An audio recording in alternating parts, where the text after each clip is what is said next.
চব্বিশের গণঅভ্যুত্থানের পর থেকে ভারত বাংলাদেশ সম্পর্কে টানাপোড়েন শুরু হয়। সীমান্ত ইস্যু থেকে শুরু করে ভিসা নীতি, এমনকি কথার দৌড়ে কেউই পিছিয়ে নেই।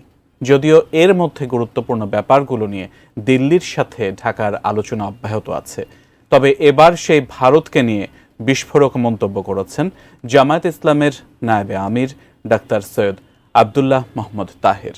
তিনি বলেন, ভারতের বিরুদ্ধে যুদ্ধ করতে প্রস্তুত দেশের 5 মিলিয়ন যুবক। আসলেই কি তাই? এনে কি বলছেন রাজনৈতিক বিশ্লেষকরা? বিস্তারিত জানাচ্ছেন এসআই রাজ।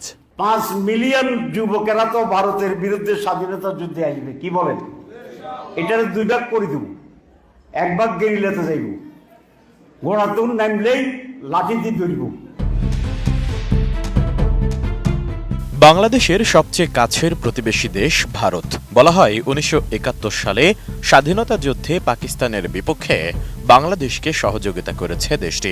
তবে স্বাধীনতা পরবর্তী সময়ে বাংলাদেশের সাথে সম্পর্ক নিয়ে নানা বিতর্ক, বিভাজন তৈরি হয়েছে। অভিযোগ রয়েছে, সম্পর্কের খাতিরে আওয়ামী লীগকে সবচেয়ে বেশি গুরুত্ব দিয়েছে দিল্লি। গণঅভ্যুত্থানের পর যা আরও বেশি পরিষ্কার হয়েছে। তবে এবার সেই ভারতের বিরুদ্ধে যুদ্ধ করবে দেশের 50 লাখ যুবক বলে বিস্ফোরক মন্তব্য করেছেন জামাতে ইসলামের নায়েবে আমির ডাক্তার সৈয়দ আব্দুল্লাহ মোহাম্মদ তাহের। তিনি বলেন, দেশের স্বাধীনতা ও সার্বভৌমত্বের প্রশ্নে কোনো আপোষ হবে না। 27 সেপ্টেম্বর যুক্তরাষ্ট্রের নিউ ইয়র্কে বাংলাদেশ আমেরিকান অ্যাসোসিয়েশনের উদ্যোগে আয়োজিত গণসংবর্ধনা অনুষ্ঠানে ডাক্তার তাহের এসব কথা বলেন। জামাত ক্ষমতায় গেলে ভারতের হামলার আশঙ্কা নিয়ে তিনি বলেন, 1971 সালে জামাতে ইসলামীকে মিথ্যা বদনাম চাপানো হয়েছে, আর ভারত যদি দেশে ঢুকে পড়ে তাহলে সেই বদনাম চলে যাবে এবং প্রকৃত স্বাধীনতা যোদ্ধা হিসেবে নিজেদের প্রমাণের সুযোগ মিলবে বলে মনে করেন তিনি। 5 মিলিয়ন যুবকেরা তো ভারতের বিরুদ্ধে স্বাধীনতা যুদ্ধে আসবে, কি বলেন? এটার 2 ভাগ করে দেব। 1 ভাগ গেরিলাতে যাইব, ঘোড়াতুন নামলেই লাঠি দিয়ে ধরব। লাঠি কি জায়েজ না জায়েজ? আমি সবসময় জায়েজ কথা বলি। ঘোড়া থেকে নামতে পারবে না ইনশাআল্লাহ।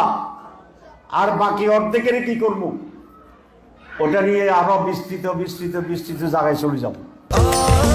স্বাস্থ্যকর অল টাইম ফ্যামিলি কেক, সব সময় all time healthy life. Doctor Taher বলেন, কমপক্ষে 50 লাখ যুবক ভারতের বিরুদ্ধে স্বাধীনতার যুদ্ধ করবে। তাদের 1 ভাগ গেরিলা যুদ্ধে যাবে, ঘোড়া নামলেই লাঠি দিয়ে ধরবে। রাসূল সাল্লাল্লাহু আলাইহি ওয়াসাল্লামের গাজওয়া সম্পর্কিত হাদিসের বাস্তবায়ন তখন মহাপরিকল্পনা হয়ে দাঁড়াবে বলে মন্তব্য করেন তিনি। খারাপ তো হইব এই জন্য যদি আপনি দেখে ভয়ে ফালাইয়া দৌড়াইয়া বঙ্গোপসাগরে ফড়ি যান, তারপরে যাইবেন কোন আনে ফড়িতে পাবেন যে যাইবেন তো যাইতে জন্য মাঝখানে ডুববেন। তো ডুবাচ্ছে আমরা ইনশাল্লাহ দাঁড়াবো। কোন শক্তির পক্ষে বাংলাদেশে গ্রাস করে টিকে থাকার সেই পরিস্থিতি ইনশাল্লাহ হবে না, হইতে দেওয়া হবে না।